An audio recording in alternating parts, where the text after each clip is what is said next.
Ia e toi whawhelo i atu sa mole atu no pele ni vaenga o le fiafi.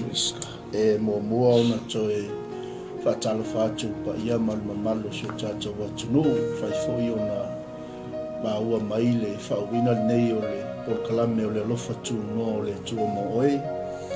Ia e ala i le tautua ma le unanga le kalisia le Alofa Tunoa i au kilangi nei. E whatalo whātu fo i le tamata ita ia freti maltina ia tise whapea fōi leo whainga luenga le tua sunga whawhenga ia peo malwhatua mas fōi o le sunga le apostolo malwhatua sunga le whawhenga ia tai malwhatua malo le soifon luia e le whangaluina fōi whatalofa i le whaao por taitai fōi o le nei fōi potonga le sunga i le Bishop Elia Tawai ia o loo mai mo tapo i mai tutuila whawhilo i atu ni vaenga o le fiafi e le ngata fo i le mwhai o na whangaluina le tapo inga le o tatu tamam tina matua i mota malawa i amese fo i o le ainga o le whatuatua i e whatalo whatulo kon kalame ni vaenga o le fiafi e fia loto malenganga ia e whaailo atu le ma awa alinea fiafi ia le uma se elo atu ma le sunga i le whaevangelia pa sunga fo i whawhenga ia fiu le fiafi ma lo le soifo manuia i lau sunga i le whaevangelia mano fo i lau sunga al whatong i lau sunga mai Bureta so fo nei maftanga fi fo i mal nei maftanga whao mai si au mai nei vaenga o le fiafi o tai e lungo pena te whai langi. Ia o whawhonga fo i e su tātou whapoto kotonga. Te fo i leo lungo. Tāpta po i mi fo i sunga i tui ina ma whawhenga si o tātou to mafo i Amerika Samoa vi ia leli. Ia wātalo whatua i si o tātou wainga malo le fōlau malo ma vai atu le toi tu o tātou masia, ia vi ia le o tātou manu malo le, foi mei o lo manu malo o tō manu malo ai. Mana na upo e maua i tātou i pua ngā o le. Au, i o tō loto te tele. Maua i tātou i pua ngā e a noa i tātou ai le fotua i mai o pua ngā ma whainga tai le a tafa ma leitu. Ia e se ale whaingo fie i tātou vai ona e moni ana fionga na te leto lafo ia i tātou. Hallelujah. Se o stangata fo ia nofo ma whalongolongo ma mataule upu ma le fina ngalo le atua. Le se me popo le ai o ia. Te tau whetulia i tangata e tō tele pi o la lea tala ma le fo i tau tusia. Ia e tō a fi malia i tātou nisi e tau whetuli a vina o le upu le atua. Amen. As a carrier of fire, of the fire. Ia pole passing the torch. Hallelujah. Running with fire, oh God.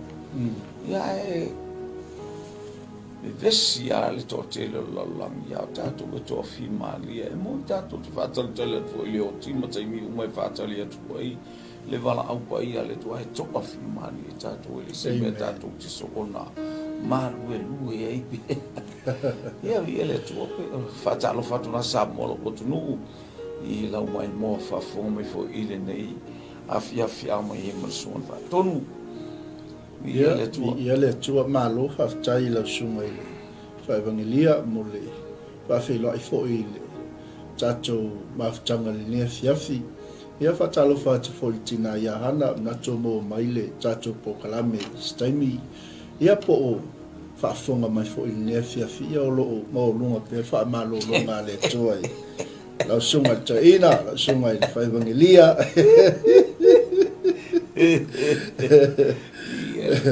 Praise God. Ia o le whaftai ai le tua lau sunga i whaivangelia fiu o no le lafo iwa yaso ma na iwa yaso wa tona yatu. Wa vai atu fo i le atu wasa i le whaamna tuina o le maliuta i tu o le tātou li whaola i a mese fo i o por kalame i le kalesia ma le kalesia o loo momoli ma le lea i a te i tātou le alofa ma le whaamaoni o le tua i o mwhai e fo i o na whaawina i a le tātou por kalame nei fo i waenga o le fiafi e mo na moli fo i le fa malo ma fa tai le sunga i le to ina me fo la fa inga wenga e la to umalawa le sa to mo fo i le to amataino le por kalami o le Alofa Tunoa le tua mo oi ia malo ainga o le fa wa wina la ne o tato por kalami ne fiafi fa tai fo loto i le tua yo mo se va no e tala i pea le thionga le tua ma watu pea le Alofa Tunoa le tua mo oi sa mo ia e ala i lana upu fa wina i pe ona fola ma Atua wina au na le tua i le neiva enga o le fiafi ia o le tatou tus faitau nai te sila mai e lunga le screen o le isaia lom tau po lima sfuma fa ia o nai foi upu na ia o le tatou tala noa ma fa so ia i le fiafi la sunga fiu leo te vai atu i le ulu tala o nta upu lea e fa peo le manuia e maua e tangata o le atua o le atupu tele le ngā ruenga le atua pa ai fo le lava yaso i le tele ma le whelanu ai o au ese ma le matango fie po le upu le atua na lufi ina i le fata faitaulanga ma le fata faitaulanga toi tutu mai ai ia le to tele o i la tona oti fa le nganga pe fe o sa vali il tato maftanga i le asa na mavaya tu nei o le wa i toi tu lava o pona i manu ia le ua saunia ke risol taulanga o le tongi ola mo i tato o le Alofa Tunoa o le tu faalia o le maliu tanu mia ma le toi soifua manu malo mai o Yesu ke risol nei e woti yo tatou toi mo o toi tu atali e yo le vava ai atu le tatele ia nga i fo i le tatou tusi i nai foi upu ai pe yo le utala le uti vava toi o le manuia e maua e tangata o le tua yo le atu putele nga luenga le tua e moni fa maungi ia sau wanga tu sa foi male au tu le vai nga le fiaf ia le ia pe na ta ol tala e mali el tala ia pio stala le ta me ta to o lo ta to le tu e manu mano i le oti ma le ola amen to ama vai atu le po nga le ua ta to vai le limas ful to lu tu le isaia o po nga le mesia e po nga le mesia e manu ia ta to haleluya e po nga le ke riso ai no foi tato i manuia o le atua o le atana me la o le Alofa Tunoa le nei o le atua amen io e popo nga le stangata ai manuia ia wa moni la manuia i lau sunga o i talo fai i le alo le atua e na faari mai ia le tele o le tangata to e fatu tu mai pe o le tala iwi mamango ia le io o le atau Israelu al tala na o le atale o Israelu amen io e pion tato i le tawhianga naru i le atua ma tu ha mango tu le whana wa i le atua Israel wa i e ola whale anganga io e ola vavai i le uo toe o le mu toe ta tala i lato fai to ama tilo mai pefa me mato te no nofo i lungo au vai ma vavai atu ala langa i Jerusalem mai a ngalo oi ata i la koe ngalo ole ato ngalo foi ale fe ele o mo se ava i le atua i ale wala langa le no Jerusalem mai a ngalo oi i mato ia ia elo lo favor i lo mutu i ale atua ia na uma vai atu pe ntai ai o le taimi o iwi mamango pe o le taimi na tawhianga le no ule wal eskielu o le profeta tonu a le tonu o le tawhianga le taimi le o Isaia o le profeta na va ai atu iti ngā ma popo ngā pe tilo e focus la na vai haleluya iti ngā ma popo ngā Yesu Keriso ina ia maua mai tātou ina ia o tātou tau i le manuia haleluya pe o la taita vai a Jeremia o le taimi o le whatonu o ile nuso ia kou kia mi o puaso i kou kia mi o whale tono o le launga i a la ema a lulu taimi peta te watu i tala i profeta ia Na tai loa atu ai le o mea le tutupu mai perofeta ia le ala ui eskielu i tutonu o le tawheanga wa ai eskielu haleluia ia le ua abe ia ele atua ile me tungu hivi ile o ngā ele le ia e whamai le tu o le atana o Israel Amen. o le atonu ioi praise God na le ola mai ua le masime ua mango tu ua ola whaasasa lapa ua le aima sisi ngā wai le tu peisi si aluno ai ua fwoi uwawa ai le nuu ia itu ai ngā nuu ape o tātou sau mai sa moa e sa wai niusila o ka e kilo ai a te wawai fai a mai fai whaatau mato au whaatau no mai kilusi mas sole na tamata le mato mai eftau i male a e boxing day e pola ele mea le te mina no i nai sole ai tau me sole ke ala el kai au le ngai oi i mele lo ko peo o nge hanga a fa pe ele fale na tau ngo fie lo ke io a pe na le o le no i tonu papelunia vai koka sole e ka un ane wa fa e ke le me wa sta mai Israel wa Amen. Stama Israel wa awo ole no yo inu te tele matole papelonia pisa a mata baile olofa elena fa papel wa me tonu ale ia leli ila tulanga na wo no so na we wa aina fa ele ba venga ele atu mo le tala ya eskelu tala fa balo anga fa perfetama eto e ola ia ina tato tilo ai e ele me ta ulto itu wa Amen.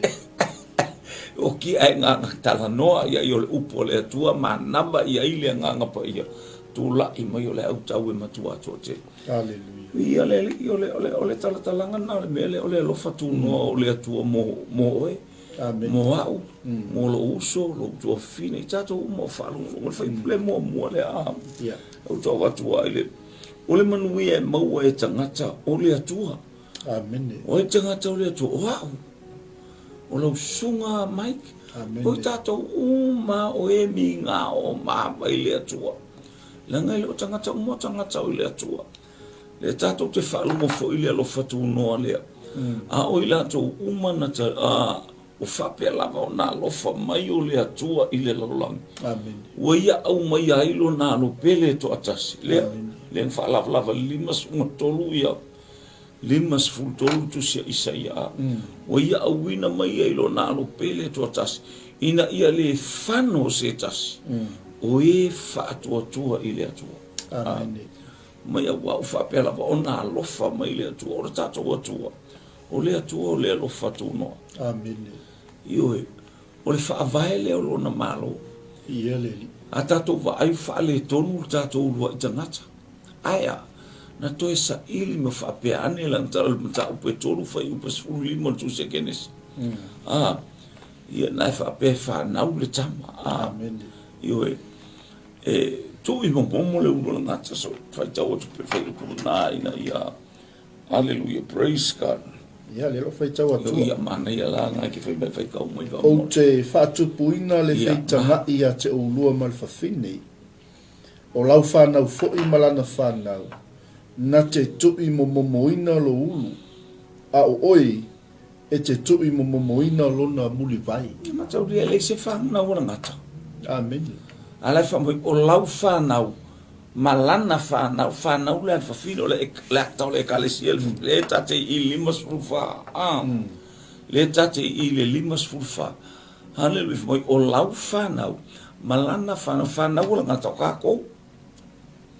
Ngo kako le mea ai ale ngata la ngana whaita tu le pala. I le fuefu. O le mea ai kako ora ngata. Lai ai ale ngata o ke lo lai ai a foi tato le ngata. Ela ngo fasa o to tato le toi foi le ngata toi ai tato o le wingol tatalo le toi ta u tato o se pala po se fu foi se. Le ngo o seal tato le toto le tama ma o le no mai atu nei.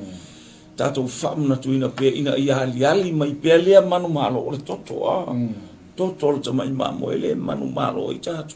Amen. Yo ele wakava i tatou le aupa ia mai latou o e whaatua. le mai o lau whanau malana whanau a o la pe matau leo tātou sa tātou whanau o le ngata ai ina ua talia i tātou Iesu ia tātou suoro le pese asul veta tō whāle lalolangi Amen. tō whāle lalolangi angi mai o pēr o le sami e le maroloi se aso tō whāle lalolangi o tātou whātou i le lalolangi isia i le manu maloi Iesu Keriso Amen. ona whaalava e malolo ai tātou. Hallelujah. Wati ngā mwhainga tāma mea leanga i ate i tātou. Tātou toi te patasianga i le ngata le tautau i oi e mose. O mai pe umana tau pelo sulo tusia. Anu mera na e whamaile o le tala tuspa ia. I leli. Hallelujah. A uo le ngata wai ulo e oki. E ulo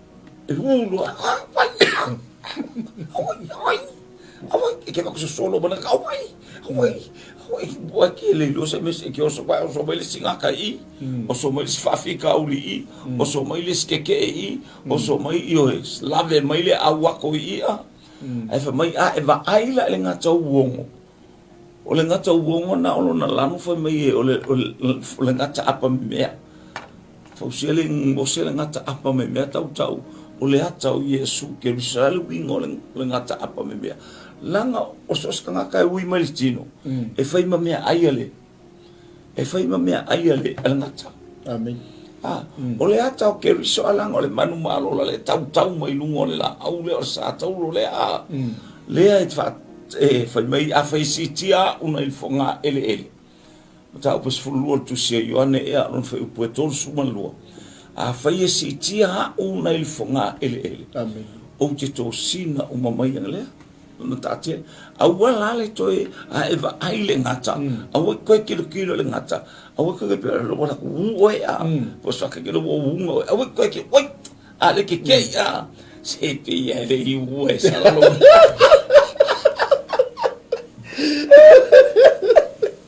le wo ulo ni malangata awa e te toi tilu fa pe o lo misa masala awa ke va ai fo le misa ma upo sala yo ko wainga o uma me ko wainga fa pe na wa tala ya fa fine lo po finga ngai kasi ale o funsa mo ia yo fa pe na e fa lo mo tu o e pe ti ona awa e te toi tilu ile manua kusa le wa ai o le mangua le menga wa mangua le kala awa e te tilu ile u o le mangua aya focus to Jesus va ai sa o ia Yesu i ele Atua Amen.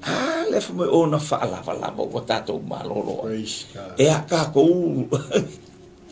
ko le popoi saule Atua a to sale Atua ia te tato aya o lona lo pelele le fa tu salna o ha fainga tato te tilo i hele i lunga sa tau ia Iesu Keriso o ia na o ko ai fain o ko vai le misa ko vai fa mo lunga mai ma oso mai ma la au po la se ala oso mai ia oi mali o uso io tilo i le fina ngalo leli ia le la wa mali Keriso le Alofa Tunoa ai manu ia i tato Amen. le ulu tala le i o le manuia e maua e tangata o le Atua lima sulfatus o le atu putele le ngā le Atua o le manuia e maua e tangata o le Atua Amen.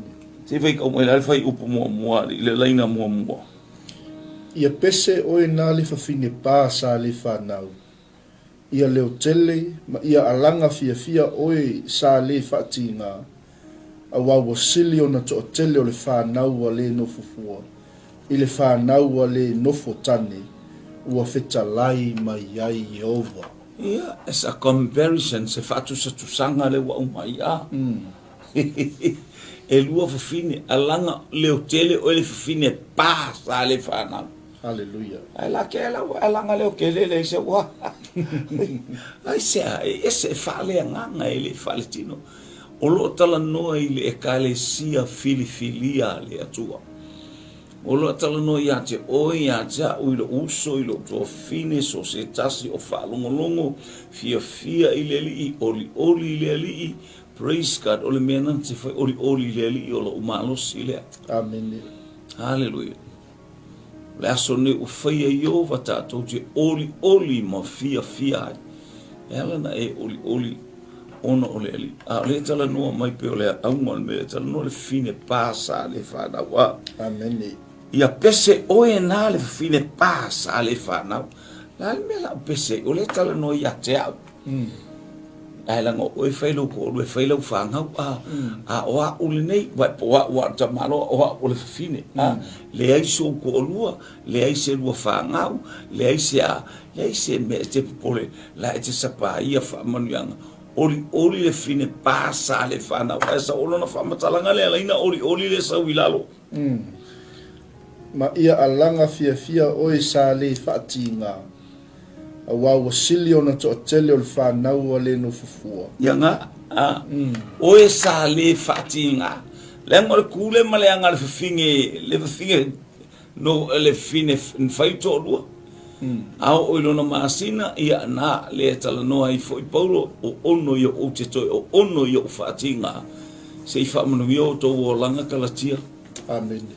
Yo se tupu tele ke riso yo to o langa ale fine la pa ele fana ele fa nga kele la ngonga le amia ale me oli ai o oina o e fango taina nganga e tele fa mai yesu ya peteru eleto e faia oe ma fai vai sami. Amen. Au te faia oe ma fai vai tangata. Hallelujah. Taimina tautala i Peteru mai tolu wafel taimina la unga momo i Peteru. Toe la unga Peteru tupu mai le 5 afe valu afe tangata le la unga tato wa ai le la unga Peteru. Praise God. Wa tupu le ekalesi. Oli oele fine pa sa le whanau. Amen. Sa le whatinga. E mo i o tinga, hallelujah, no ngaru. Ai o le fe fatusa nga le o ono le fine a. Amen. O he mini mele kua. E la ko fa male vale. Fai mea ia. Fa peda anga tele lo ya sara pe afatina wa tele falo nga o sele o sara wa. Ai o wa tele a mili tu awa ni. O te tango mili tu hana a. Ia le ia faisana mea ai ia pole al finalo le tua ia ai ola mai ala e fa pena le fa pe paulo o te o ono yo fatinga. Amen. Lena fatinga ai Maria fatinga Maria o le atau tinga o le ekalesia ai te whana ua melimeta ua le whaola. So se o ono e te o ono i ono ngā ruenga le atua e te whānaua mai le meta o le whaola tanga, o le whaola. Le ana ingo ia Iesu. Amen. Praise God. Ulo wa fio le Mesia ma le ke riso manu malo o le whaawina i le tu tamatau o le atua. Ia peo tūlanga nā. Hallelujah. Amen. Oli o le whawhine pāsa le whanau. Ioi. Wa to tele la fana u fafine la no ftane to tele fana u le fafine no fofua ele aiso to ele aisa u pe o faife au hallelujah na te fana wina le kalesia tato vai ese oli ngolo taloto ino wata va ai ile kalesia le au to nei New Zealand lo te New Zealand sato maita sato we kalesia o Immanuel o ai mangele tai sumar to ina ia first wa fa naule kalesia ioi fa na mai ate ke le fa awa fa na mai le kalesia hallelujah fai fe aula to pule la e kalesia tato ai o mai le kalesia o nge hanga oka wa fa na mai le fai fe au fa na fa le nganga ele o fana u le pe o fana e ngata to fana a maros tele ia o pe o el nau tele o futbol pe la wa pe o ngata lo maros futbol wa ngakela kiki ya le fana u fale nga tato va o esa bala o esa mau la ngora tala na o le toto Iesu ke riso foi me efeso lo mta o pe lua no foi o so to so vai tau mai efeso mta o pe to Efeso mta o peto. Lua fa mole. Ale fai upes futu. Sa tau ai tātou le vala. Amen. Sa va mamau. A se tātou ai le mele o tupu. Se ta se. Fai tau mai. Amen. A ona po nei, ona o ke riso Yesu, o tau sa vava mamau ana mua, ua faa lata ina mai ai le toto o ke riso. La vala. Wai tala ya apero amana na whana o isa maeli ma isa ako. Sa vala kamaya. Ai whamai o le taimina tanu ai Yesu. Na tanu ai apero am. O le awali ia ko rua. Ai sa vala sa ese loko. O le toto Yesu Keriso. Wa au mai ai tato. Tala fo ia isa ako. O lana whana o sau mai ako po. Na tanua ia. No mais ese o le vala o kangaka ia le ai o mai ia la fionga le to ke ingo ia esau au te lofa ia ko pole ata o le vala o loko ai i le taimi o le toto o le tamai ma moi o Yesu Keriso o fa vala te fai tau mai a fa mo se mangai. Amen. A ona po nei ona o Keriso Yesu o tau sa va mamao ana mua ua faa lata ina mai ai i le toto o Keriso. Na yo tatou ainga kangaka pa isi o prada ngala ka maula faro katea. Mamao ale besa won ka baro ngala ku pu e mai oi le farsa o ya lo ke kapua. Ai ku pu e mai oi ke sawe. E fai mele fatu lo matua ba. Ele o ngi lo ko ai o pu e mai kankala ile lo ko. Ai ata mino. O ka o stangata o fa marianga pata va ai ele manuia o lona loto fa pena tele o tato uso sa bala e tongi ma ia te oi o le ata na tato bala aya le toto Yesu Keriso no tato fa longo i manuia hallelujah o le alofa tunoa le nei o le atua mo oe mo le uso le tofi vi ia le atua praise God le la Amen. E tu langa le oa. Oli ole. Pese oe le fafine pasa le fanau. Ia le hoteli. I longa wia tio. Mai ia alanga fia oe safa. Sa le fatinga. Awa ua atili ona to hoteli o le fanau o le nofo fua.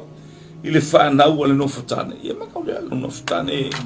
Pia no foi atu wing or tan o le fine pe afana witi fa pe na no ono tinga oe ese fo ya wala lo fatinga. Amen. Ese fo ya wala lo fatinga. Hallelujah. Aya e pese fia o fa na ya vai ni la tatu fa po toma. Amen. O mai yongi hanga. O mai mangele ia sa vali mai fo so to pitonu o mai manurelo. O ka ku fakas. Ia tala noa mai le ia e wahinga lai o sole manuia i o tau sa ni nga sole ai ana fa pena o chele tia e va pele ko ke meka so ke lo ngal pa wala le ka ese de tala ina ele atua hallelujah fa na moi o fa na moi pe o fa na atili fa na foi fa wa wala ki fa nga wal fi au ya ti se Amen. Ia wala ki aske wala titil fa wa oli Amen. fa manuia mai le atua I polo kalama me mai pe el fil ngalo ye le atua praise God hallelujah ole o ma ka fai puma fa na no ftane o feta lai mai ye le Amen. ya e fia fa la tele mana fai O e ia mele pe me fa so no sunga fa lo ni fiu. ia Ono le ata o le kalesia pe na saunua o le kalesia sa pai le fana io pe lan to mua le tapo kalami amen o le manuia e mau e tangata o le atua o le a tupu tele le ngā luenga le atua e si me la ya de ti mo bisia tu o le manuia tangata o le atua amen fa kau ya ka ko o final amang wi ka ko wa la nga ya fu mai maungal manuia o le no le kafe se vai kafe lunga e kafe mai le vai kafe lunga le maunga kafe mai lalo amen nga Australia ngo va ia le vai kafe ko lalo ai o ilunga a o le me nga fai Amen. o le me fai a wa ina ele mena ta o le si mata anga na Australia no wolo mata ai o wolo maka so le okay no le halu le vai kafe a no ilunga ka milo vai kafe a no ilunga ya la gol be o la fa sa o basingia waka bakari eba anama au mata ya o vai uma ola e ale ai se manuia kafe a kuilalo Amen. o manuia uma e tafe mai le mau e tafe mai le atua Ia le tu. fa pena ile pe pena foi tatu ale tatu falongo ile amatanga o tu si praise God Amen. o le manuia e maua e tangata o le atua Amen. o tato uma tato tari o tato tangata piko i kokela kala le o mako wai o la fanga o oko o kanga ka piko i mako kua le ko wai ai ngor ko ki ngama le ai ngor ko kama o kanga ka mako kua ko wai la le wingo la utala o tangata o tali sa pa ia manuia o le tu o wa ba ia talia le wai ala ka ko wai no famai o fanga o ia au mako kua maka e maka ka mako ya ada ola e fu ila ko fanga o mako fa mako kua o ko ngai tatonto au mai le manuia o le atua ave ko mo ai o ia o tele fa mo runga a o lo fia ile atua mana fa manuia o lo tali tonu ile atua me na te tufa mai ia te tato matu tua ma fanga le ngalo ka ma o ia ko po mo le manuia like la ngalenga mai le makua o le manga o kinga e ka kaunga pi ilua le unu matua malona fa manuianga e masani ai o le manuia ia la ngofo o lo makua ke le unu makua la fa bale solo ao ai io e fa ma wolunga ma o ina matua lo wolanga fa lenga e tafe atu ya te o e fa manuianga e manuia lo ainga e le o le poto mo wata mai pe to tele la fa nau e fainga luenga le leima popoto mau o lato fa ilonga ai lenga o le tangata matau ile atu o le tangata mi ngaho ile atu amen o le manuia o tangata o le atu vi ia le li praise God to la lo sunga fa ia le li pe ole me na utoi tu lia tu ila songa fo imal tala ina o tatu por kalanti ono le a tatu te baba ai atu tatu manulo tio ni por kalami ole alofa tunoa le tu amen e filang fa sol sunga ya friti male amen au ba fo ia peo ina va yasu o mavai amen ai ono le melu fa ingo ye tu ina le alofa le tu fa tu sa le tu no fo ile a tatu samo le ai ese ia o le alofa tunoa o le lofa kuile o ele iso ngangaka ia ele ise nata o le kusa ila ula wa lea ila wa lea vai to le alofa tunoa baka o le mama le tu le limole o le ata o le alofa tunoa o le atua ele ise so kanga o le mama le le ise mei ua ya ala tu le limolo to lo ia pe fa pena o le alofa le o le atua ku i lo limo amen e alofa ya o ke alofa mai ya ele alo la vela vea amen ele alo e va i si makamanga ia la o ele tu o le mama le limo so stay na fai ponga mato e kalesia o ti tango foi tama se tango e li mo fa pele au ta forte ke vai o tenia le na mana o o le kanga ka kongo ke ka wa le ngo o le ngo o tanga ta tonu wa le ngo ya pa o luse a va to le luse sa o ale te fa ya koki amen o luse sa o ale na mana o la ngai e telefone luse ke la ko mo le au kafa ala wa vai fia le au kafa le a wa ngalo le au kafa lo ko lo ngai vai fa solo mai pito tu se fa solo to e o mo le mo aulu vai le ya ko ki al mo aulu se a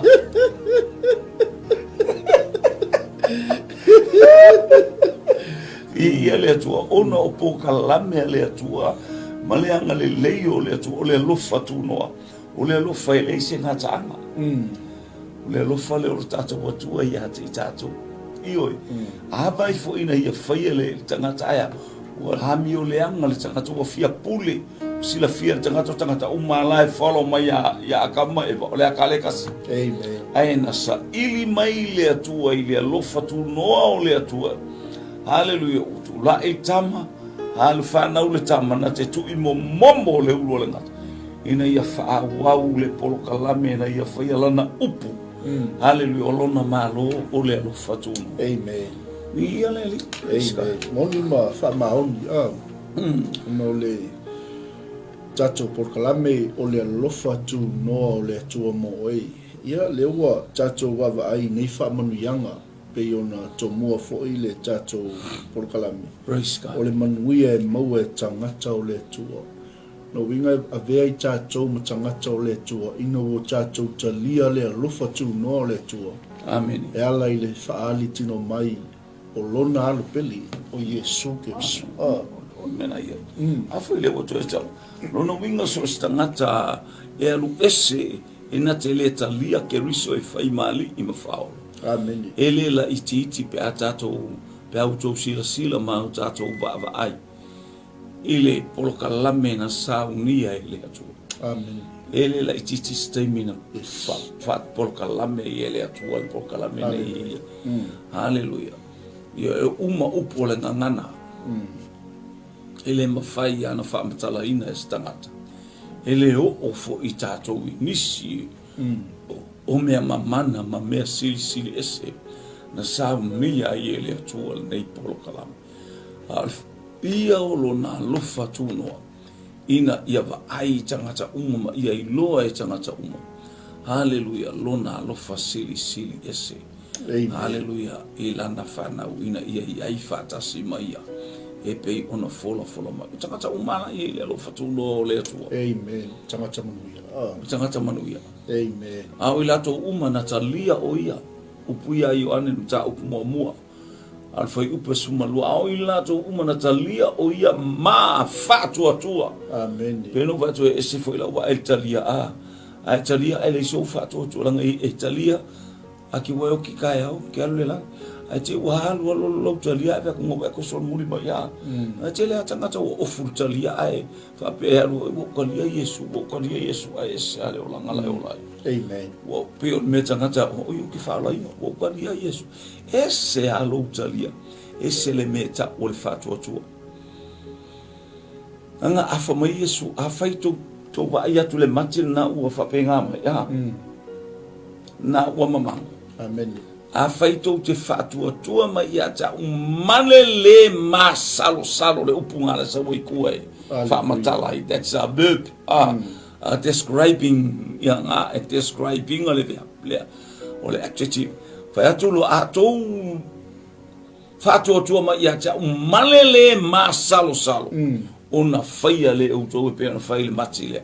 Amen. E esse a l'Italia esse le fatu tua le faola tanga na. Hallelujah. O fa tanga na le atua ia te tato le ato anga na le talia. Fa tanga to tell him fenta to talia. Ai ma fai on tato o esse le me o tato faia. Ai tato tele o fato tua ile atua. Amen. Le alen fa pe mai le atua il tu se e peru. Ale ai se fato tua. Amen. Ele fia mai le atua ia te tato ile. Amen. Praise God. Nei la mai ngole. Le fefta me mai la le sifa pungana ole olunga le heading ole a tupu tele le ngan winga le atua manuia wow ole a tupu tele le manuia ole atua ka ko va ya foi ka ko kala me foi me pua America Samoa tato wa ya tato il tato ngan winga ele tato wa ai foi hallelujah ina le mai au tala vo koka io watupu ngal wenga le atua. Amen. Watupu ngal wenga le atua. Praise. Ona o manuia maiti ngao ke riso leile limas fultolul fai up. Limas fultolul fai up la esa wei manuia o le atua mo. Amen. Se fai tau mai fai up elu ngai falo ia. Le fai up elu fa mo. Amen. Fai ba enga mai fa esa ufa. Se I watu ele la ngona le mai le ngao. Amen. Ia whaalau tele le me tū ai lau whale i. Whaalau tele, soli, O sa o vai ngat bengala le alisi au na le Atua i New Zealand. Amen. O te alatu. Ta ngata fia o so fia pati. So le aska mai fa le. Fa alua lona o sau. O vai ako. U mau ele mekas. O fa atu lo ia. O le mana o le Atua suise me ko i lo. Amen. Ai pe o ka ngo fiel me la po le asisi me pe ngal Paulo me a fa fe ngi me ma me ki le ngo yo fal. Le ngo yo ho, le ngo yo fal a onga. Ele uma e pouco fal a onga me kelo me le fa o tara ma nga ya. Io o mana onga yo fal o tele yo fa ko ile fa fiao. Yo te lo la o te lo ele 11 o ta mo ne fa fiao ya cha. Ola wala ko munga ko pen ela kala ko Mount Wellington. Amen. Oi me kala Penrose. Ngala wa ko nga ia vai fiao nga wo ia vai fiao.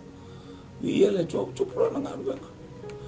Fa ko kele ko fia la mo pe no ke manga sa loko o la te atu sa loto tanga to pata ofi mai o le fanga mi o kumul farsa ele fanga mi ia ba wan me ko elimo kanga ele foi fa pe elimo kanga e ko io le pati ma ako ko sa on ai la o le fanga mi ngoi fa pe o fia free kanga free ya e paki ai Biga maranga mi ngoi le Sai umane wale se joy.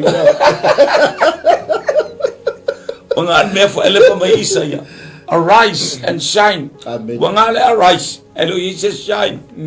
Elua upuna ta umaile honos fulu tusia Isaiah. Arise and shine. O me umaya le mawai ile. Ele mka upule le ka ko ya. Amen. Pe ao oni no ole honos fulu ata turia. Lefe mai arise and shine. Ole fio mai ole nga pa e ko shine. A shine ha rikua. Amen. Haleluya pe sulu mai le la.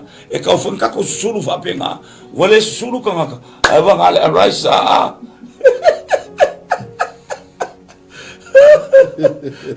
Vi ale tua. Amen. Salmana yo le ole fio nga pa ale tua.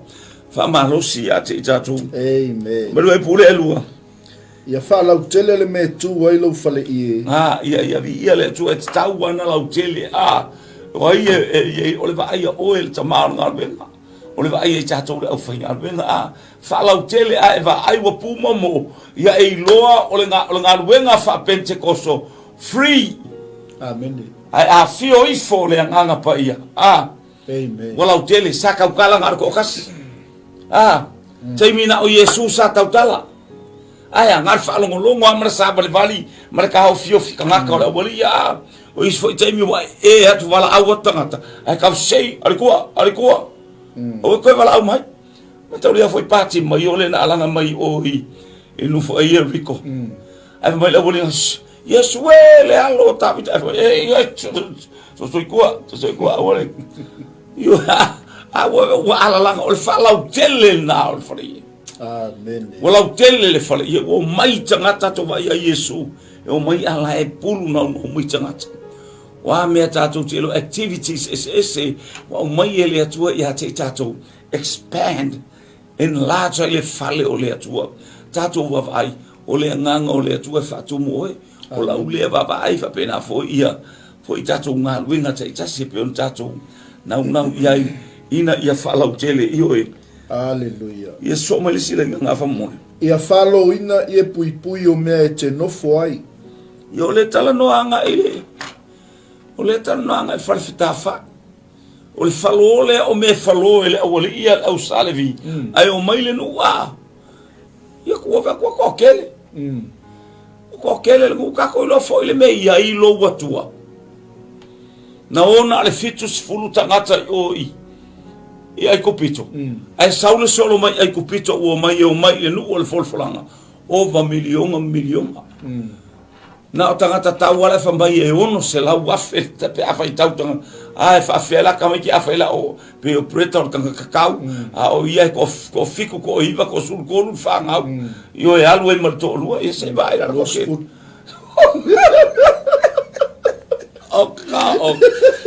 Falo la fa pe fa to tele fa na to.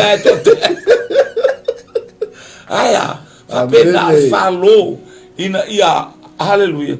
O le tātou wa ai, hallelujah, ia pei whila mea leo whai e outou. Ko vai al whalo o ngar kou whale. Anga o mai ia al whiau, alupeo, la le whalo aku yo. Amen. La le whalo maua umakaka maun rasko, o ele kok, la kiki, ia vai e ngofo peo, alo loko mei kangaka manu rewa. Amen. Kau kele kau fia mea ngā.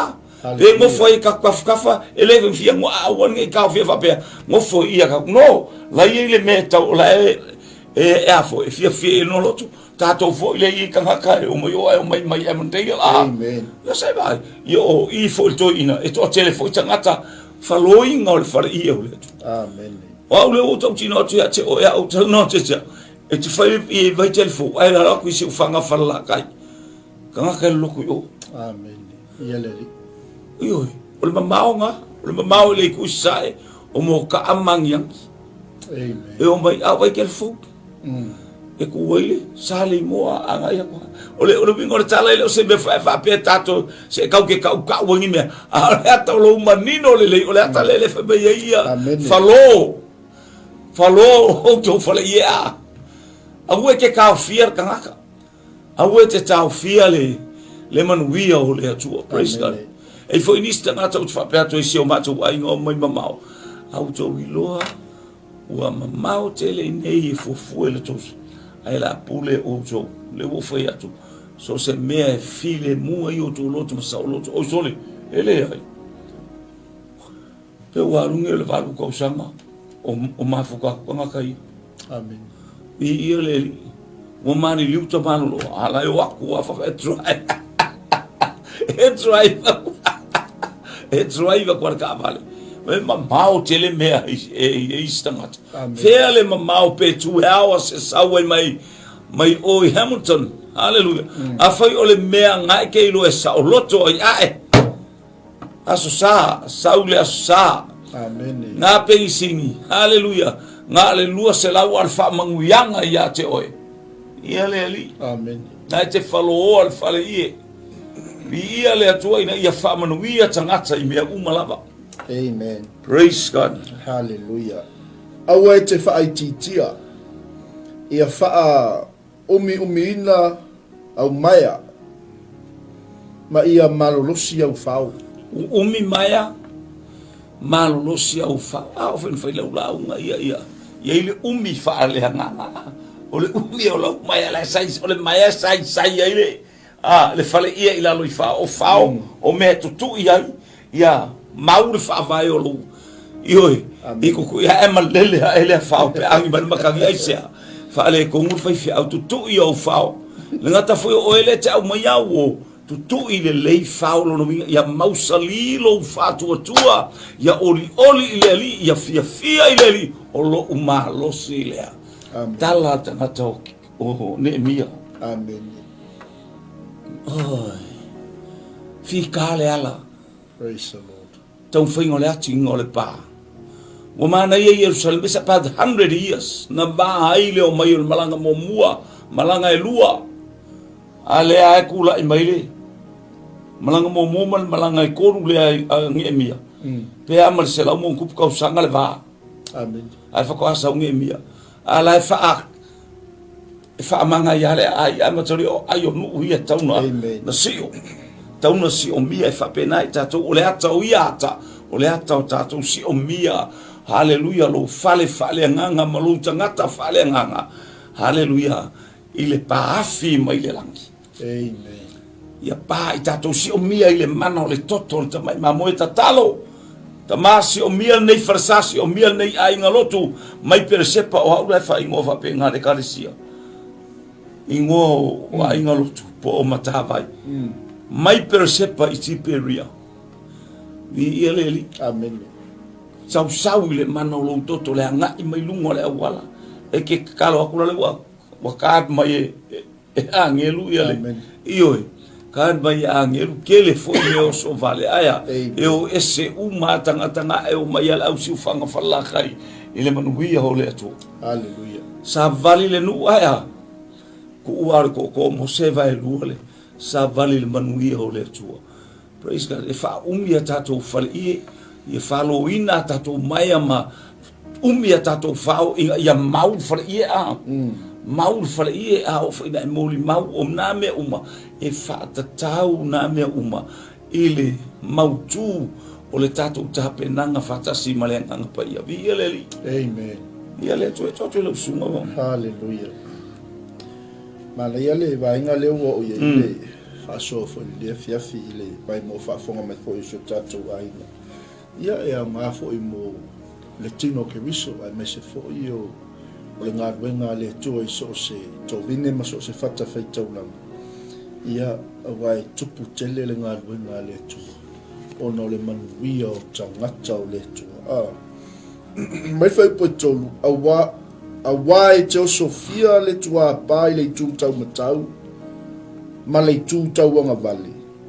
O lau whanau fōi e whai mō lātou tofinu ese, e ai nā fōi e i lātou o a ai tūfua.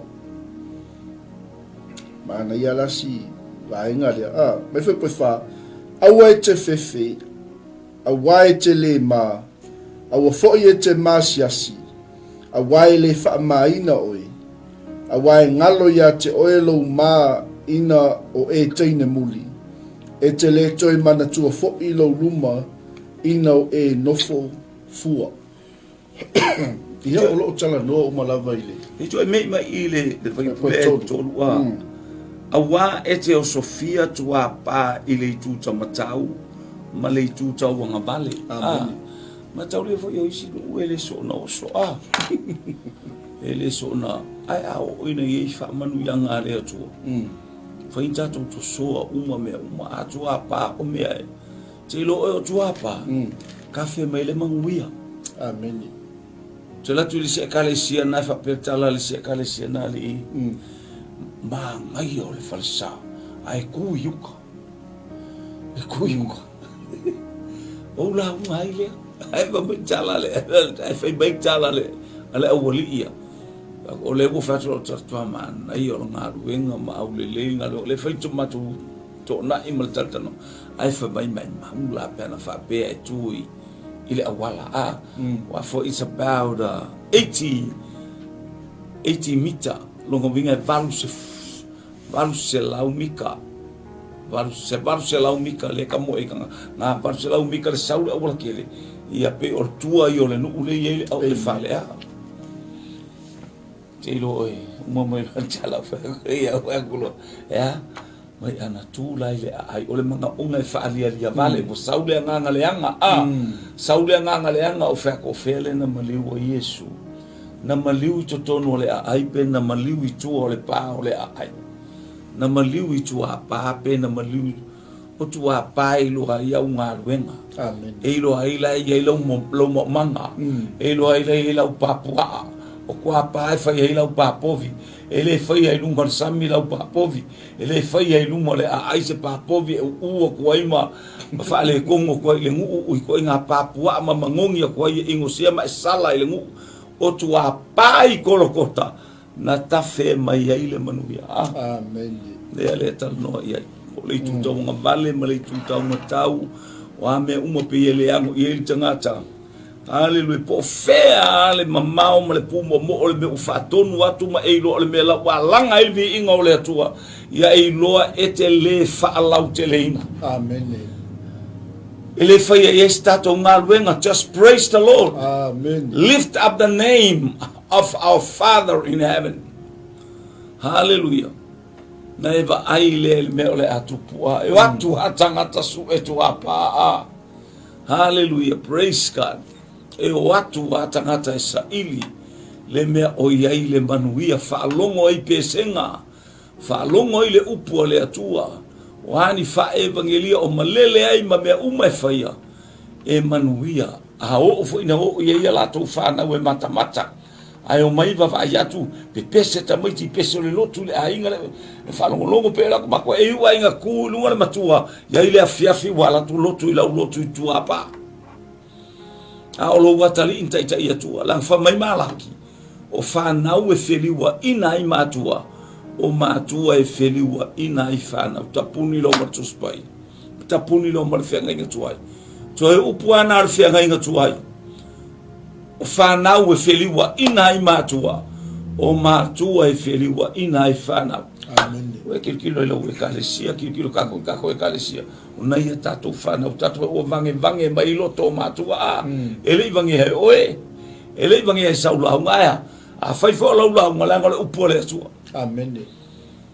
e vange mai ele nganga pa ia fao sofia ele nganga pa ia haleluya moe aluanga ona vai atu le matala o fa manu yanga le tua via le Praise the Lord. praise God ala fa pia mai ele foi upulea haleluya wa te o sofia le tua pa ile tu tamatau ma le tu tawanga male o lau fa nau foi e fai mo lato tofi no ese Amen.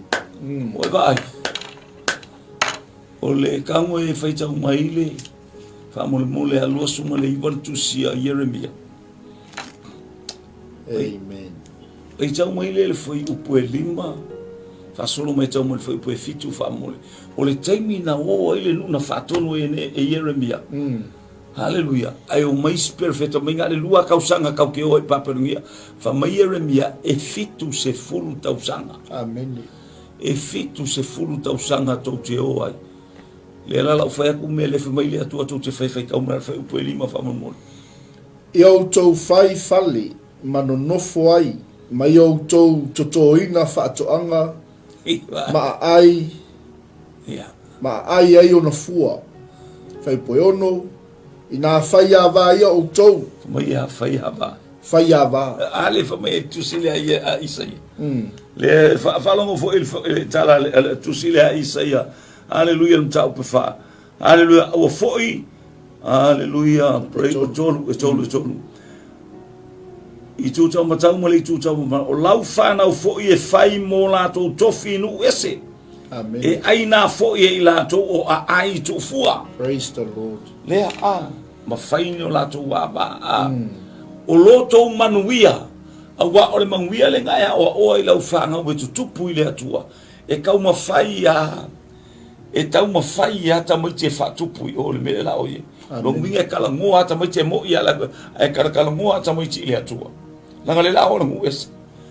Vai le atu a tamale ma lona ma kiliona. Na whai a vā i lea i te neti mo api. Moe vai le malosi o le kala inga ka mai ki le o malona. Amen.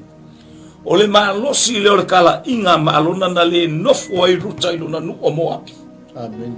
Ai fai atu ia Naomi, aua e te fi nau mai ia tea. Hallelujah. Ai sa wai loa e ruta, wai loa e ruta, ilona to lua na lano no fa manu yanga le Atua Amen. le wa la e wa lofa fa maoni ile tina o lona to lua malona le la o fai mai luma to ruta nofo wa o le ha walu le to ye se tama lo manapa ke le foi pe ko fai ko lua se sia kia ai fa mai le fina walu le fina o fo i e tu samartal a o le si a o ruta wa pipi i lona loto fa mai wa pipi i lona loto ya na mana na upu aua e te fi nauma ia ta le Alofa Tunoa leo le Atua na tupu mai fea na tupu mai nei loa e ruta o la mafuta ma malona e ta watu lona Atua o le Atua fa mangalo o le Atua ngale lei o le Atua na au mai alona nu i le mea sa nofo polongai o le Atua o fa lautele o le Atua le tamau ai mo le saulo tonga ma le filen. Hallelujah. Ni ale no foi no ese no le fai mai tala hallelujah fai avala un fana no ese ale utato mo mal tala Yeremia e se fa solo el fai poi vamos fai pas fulu vamos se vai tão fai punai vamos fai pas fulu tala na yan A wawala to vavalo i le pepelo ia te outou i lo ingoa. O te lei awina atu i latou o lo fetalai mai ai Jehova. A wawalo whapeo no fetalai mai o Jehova.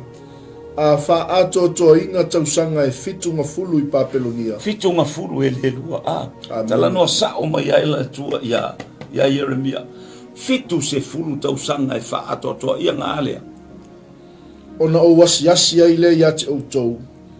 Ma o wha tau nuina la upu le lei ia te outou. I le wha fo isia mai o tau le nei mea. Oe vai, ai le I whaia le mea lea. O le tala fo I le ale atua na whaia apero amo. Amen. Apero amo, ia e iloa I le aso nei, e no nofo lau whanau le nu ese. Ama vai tau sanga e fast food. O le nu fo I la tau te nofo ai. La tau te wha polonga, le ele polonga leo ai kupito I tonu le. Amen. O ai kupito, al polonga o Israelu ai kupito. O le nu fo I la tau te no nofo ai.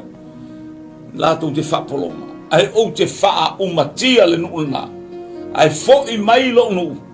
E fo I mai lau whanau male o atele. Nā tala noa ni tau pasuli, ma whai pasuli tōru. Amen. O tu se kenese. I ia leli, praise God. Nā tala noa. E wha pe nā, a fo I mai.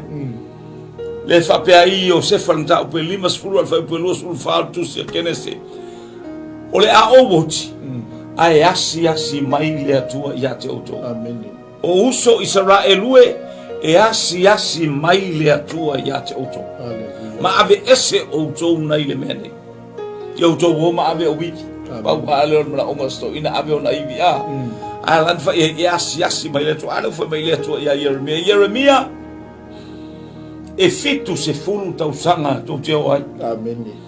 A ma vai o te au maia o tō. Amen. O te au maia o tō nā mea. Wa o ilo manatu wa o manatu wa ia te o tō nai whai pasu taso kusinga kusia saungi a. Se vai tau mai. A wawa o nei, wa o ilo manatu wa o manatu ai ate o tau. Amen. O manatu I le manuia ai le o le malaia. O lo feta lai mai ai ova. E foi na atu ia te o tau. Lei unga I ai le wha moi moi. Lei unga, the end, with a hope. O le wha moi moi, o le tātou wha moi moi o Iesu Keriso. Amen. Hallelujah. Praise God. O le tātou wha moi moi o Iesu Keriso. Lei unga o mea uma o le langi ma le ola e whabau. A le wha moi moi o I tātou te no nofo I le langi ma le ola e whabau. O Iesu Keriso o le vaipuna e le mate. Amen. O le vaipuna e tafe mai. E te inu ai, o te inu ai, e whamanui ai, o e whamanui ai au. Ia o I le langi ma le ola e whabau. Hallelujah. Vi ia le li. Praise God. Praise God. Ono le tautu te ia datu. Hallelujah. I le limas fulu ma le. O lau whanau fōi e whai mo lātou tofinu ese I le tate. E aina fōi e I lātou o a ai tu fua. Ia le le. Ia le tu o le nu ese. Praise God. O tātou o le whanau a. O le tautala whamulianga ia tātou. E tautala ia. Ai sa no tau I tātou le whanau. Le anga ua tātou talia Keriso. Oe o le Jerusalema whale anganga. Oe o le Israelu whale anganga. Amen. O le taua la whai o le taua Israelu le tino ma aia. O lau taua ma lau taua. Si tia le nuu o le atua. Si tia le malo Samoa. Si tia o tātou ainga te tau whale anganga. E le tau mai oe a lo wai oe. Hallelujah. Oso e le ngaifi oso. E sapenu. Oso e me pe o kau nguko e fast. Ma le i talpipi. Ai kau e whapena. No! Tangata whale anganga. O le whanau na le atua. Si le malo I luma o le atua. Si le a ai o New Zealand I luma o le atua. Le tau te papa au ai. Hallelujah. Le ta fe mai le sua o le ele. Nu tu mata whanga. Hallelujah. E manuia ona o tau. E manuia ona o I tātou. Nu tu fua. Nu o le Pasifika. Nu uma ia le tala noa iai. E manuia ona o I tātou. Mai fea. Ina ua tātou talia Keriso. O manuia uma. Samoa lo ua tunu. O le ulua ia tunu ua alea. Hallelujah na tuto o tasi I le vasa Pasifika. Samoa. Le toto na tafe mai o tua a mamatua. Hallelujah. Ma le upu to ale tai Samoa. Amen. O le a upu le ola. Amen. Upo le whamawhana whana. Upo ti mai. Upo le saulotonga ma le filemu. Samoa ia to ale tai. Amen. Wai ate I lātou le atua. Wai ate I lātou le nganga o le atua. E tau tatala mai ei. Tātou te whamanosi ai. Ina ia tafe atu I le. So stangata palangi e sau. E sau. Hallelujah. E whamanuia lona loto ia I tātou atu. E o mai e vai o le mea tele le atale o sae o makaka le loko. Amen. le se me fa pe la ku fa pe ka ngilo ku yonga a tato e tala lo tu va vai me sole e le ai ma singa le ver ka vale ngar pe la we mal fusio fusio mal of pai pai aya su we ne va ya so tanga talotu fia ele ngai mai o le tafa ma le tu le lo go fe mi sai o e of tawai aya o ele nu tu fua aya o ele nu faima ma nu o fa ai nga ele atua ilona mana televi ele ya praise God ele tua mana ya le la so me fe po fa wa le vai nga la bana le mai le fe po to awai te fefe awai te le ma awa fo ye te ma siasi awai le fa mai na oi awai ngalo ya te oilo ma ino e teine muli e te le toi mana tua fo ilo luma ino e nofo fua io le ata le tara lua me le ata le kalisia o tamata amen manui o le tua ia le tua o le fefe amen le se fefe le oti amen hallelujah io la lo va tu le oti tato vai tangata umai e o fola to wola hallelujah amen tato vai tangata uma pe tato falongo longo nei tala le tu sel fatu tua ya e per tau mai le fatu tua wai le fatu tua wai kipi sama e kipi ko ka le tato va ele se fefe le oti io ele ai se hallelujah io ele se fefe pe po le oti po le ele se fefe tala le kalesia sembrana ngai por ka malo ko ngole ulo le ko ngole ko malo ko ngole io kamo antipa ai kai popolo ai ava quale fala mai ko ngaya mele popolo taimina manu malo mai yesu ria le pito no taimio eleni o sawel tanga taimo ya altioka epifania le fa o ia na ia la sia ma fa leanga le malu le atua Jerusalem au tasi tanga to ila to o ena tu mo le atua se vai fa le a tani elun ta busutas vai foi po to sul ma to sul tasi fa mole amen termina o eleni le tala no ai al termina le tu la email malon le pito nu nao ingo ya Antioka po la tu pule anga tamalon na tama inifo al tamalon na o Epifania Antioka Epifania se foi tão mai la todas todos fuma todas a while what to todas e se foi mai pela foi boa todos fulu a wai e al watu le fua ki timo e te atu ya te ia e tinga ina ai lona loto kima kemina le waru ka manu ala aluanga i oi le li le sau mai lunga i le nofen pado ya suria saulo alu e kauma oi ia ai kupito la yele si ikuna kaua ai foi la le ilo na uso ai sau ai o mai lo maroma le fua ki timo i Cyprus a Cyprus lingo le ngunga o Peru o mai ai lo le o Roma e onga piko ngunga ki timo le ngunga saulo o mai ilunga le fuava o mo inga nga fai ele miki ala o kamanga e Roma o saulo le sau o ilunga i Suria ai sau wafe nu o le tua se vai kau mai pele totas o au foi la tote au mai la tote falenga ina le malu e malu ai ko kele kangaka e lua ku ainga le vaenga le li le mal vaenga la fe o au foi na au mai yang la ku falenga le malu hallelujah amen la tote ave seina foi le taulanga faiso ia to wina ile me inosia e fatafuna ai praise God na ile me inosia o le vi inga o le atua ma le taulanga e fai aso faiso o ilunga i le fo in foi me Yesu pe auto pen foi me o tani elu perfetta le fo Yesu pe la tote sawel me nga fatafuna ina amen la tote fatafuna ina mal pe mal ta o pe luas sul fal tu sia ma ta yo fai po sul lima ya e fai tau me per ta mauna hallelujah todos sul lua o e anga sala il fe ngainga ele anga ila to ya te ia fa o le olenga o e fa longo me o e anga sala le pe o le man fe ai le la sau e a fa inga ala ku pa o me nga e a fa inga o fa fia ma o e au mal man fe ko so man fe ai me le o le first antichrist kankalea lea nga susungu ai kangaka i kokongo le manu lea susungu ai le mea e osi ai kaulanga me kao ai e fai ai taulanga i lea tua e lako kao ai pua kao ai kangaka fai mea fai e tangata lea. Amen. Ia le li, praise God. Hallelujah. Amen.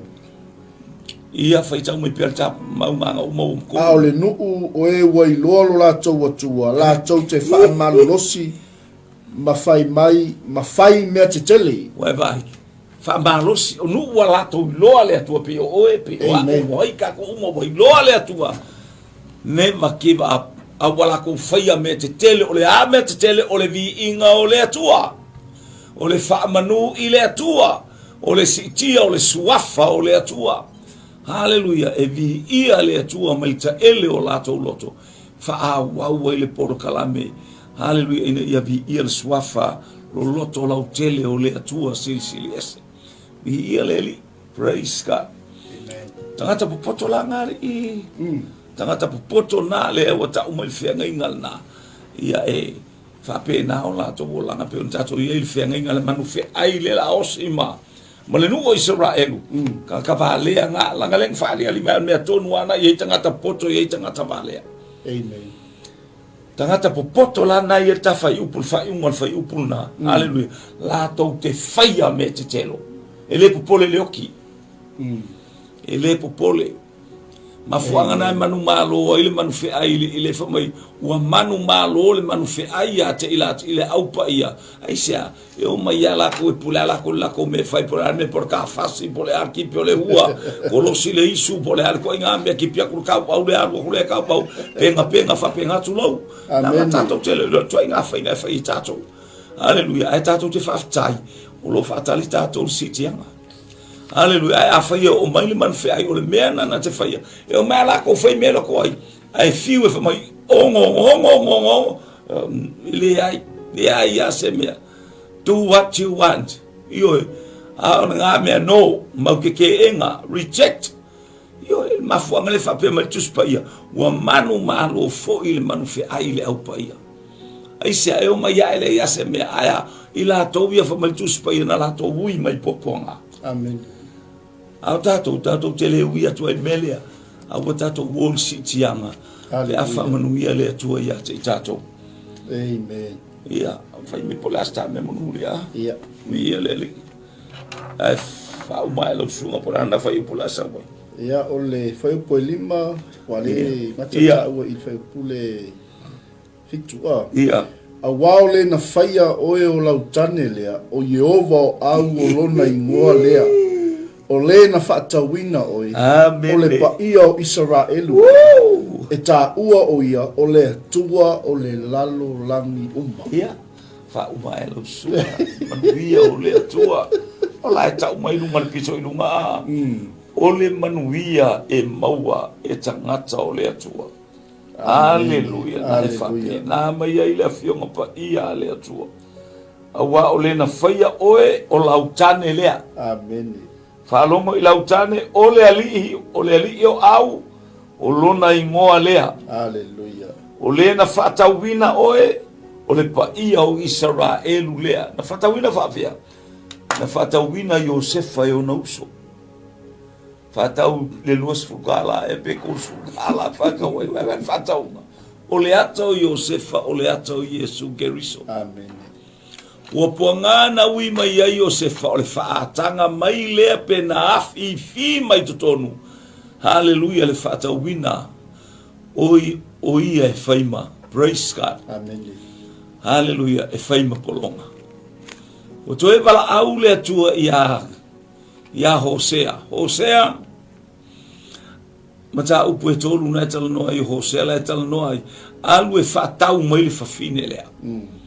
Fafine amio le anga faita anga le fafine o ko Mary le wa umatu le amatanga le fa na le fine al fai upu e al mta upu tolu la fai mai ai alu stama le amatanga au mai ko yoso alu fafine alu tamalo au mai ai sola alu fafine o le atau Israelu e pumo mo le o langa ma le vava yatu ile atua mai le atua kom Hosea alu e fatau mai Amen. O le ata o le whatauina o oe.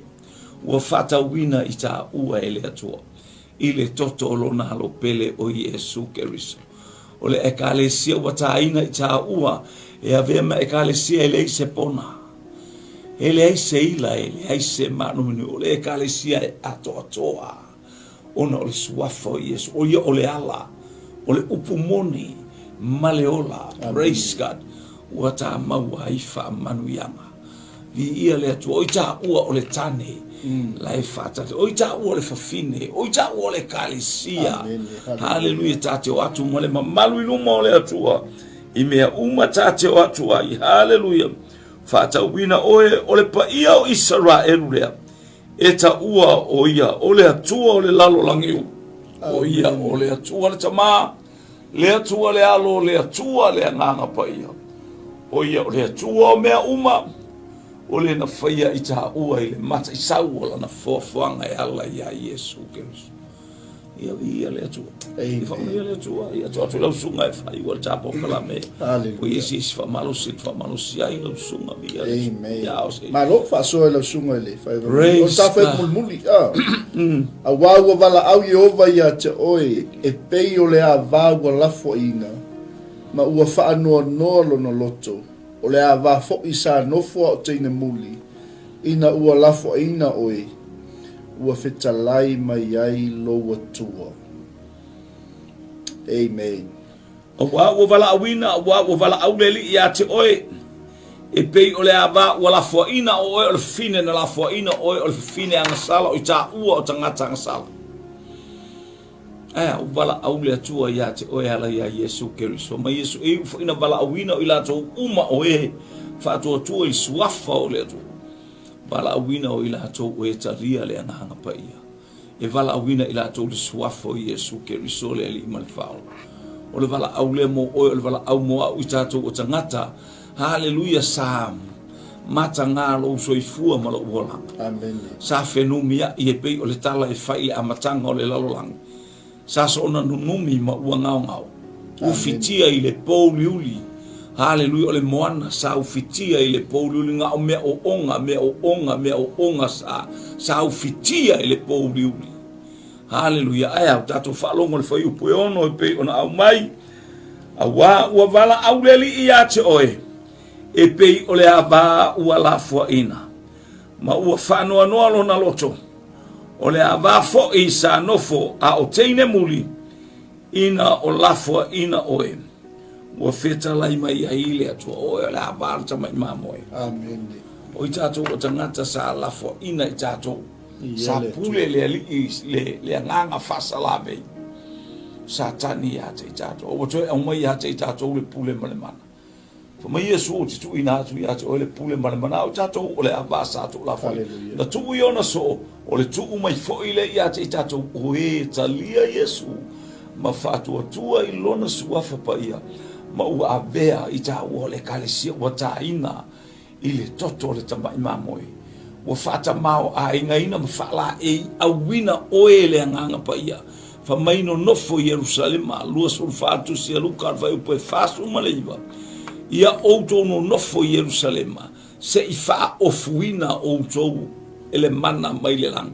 Fa mai le stu singa tonu nofo Jerusalema se ia maua e outou le mea na fola ina le wha ofuina ma le nofo ma le mea na fola ina o le ata o le anganga pa ia. Wa whaatama soali ina wa whaala e ina i ta ua. Hallelujah. Pupula i o ta mata mata i loa le tangata kale mahari e ngo ia Iesu Keriso. Amen. Ono le ngā luenga le anganga pa ia. Tate le i loa se tangata i ngo ia Iesu. Aya.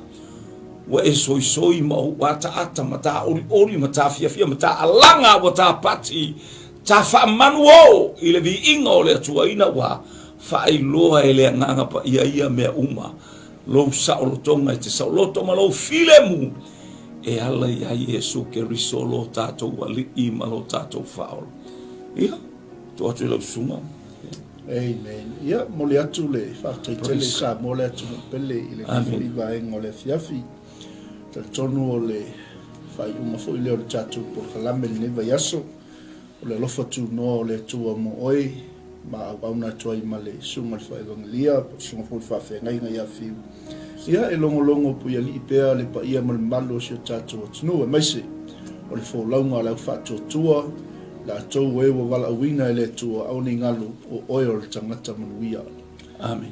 Wa tupu tele le ngā wenga le tua Praise God. pei ona tufa mawhasoa le porokalame o le Alofa Tunoa le tua mo oi ka manuia fo i le tua i le tapo inga Samoa lawa i le au malo le malo le pale mia sui malo le pale mene o Samoa ia me se fo i le tapo inga au sina tala le leina o tatu tamam tina ia o lo tapo ia faiva o Samoa i so se mauta mo so se lawa o moli atu le whaftaitele, e fōi li sio mātou tamaya bishop, o lia tamai, o le whai ngā ruenga le tua, ia wha pe fōi tapo inga, sunga to ina ia freti ma le whaitua, pe fōi lau whai ngā ruenga le tua ia te roa nei, ia mata lofa tele atu, o le whawina o tātou pokalame, ia o le atu i se atu i mangele le veas fōu, ia wā le tātou pokalame ia stofte tasi, ia ai mai atau nei, lau tō bauna, sunga whaailia ia fiu,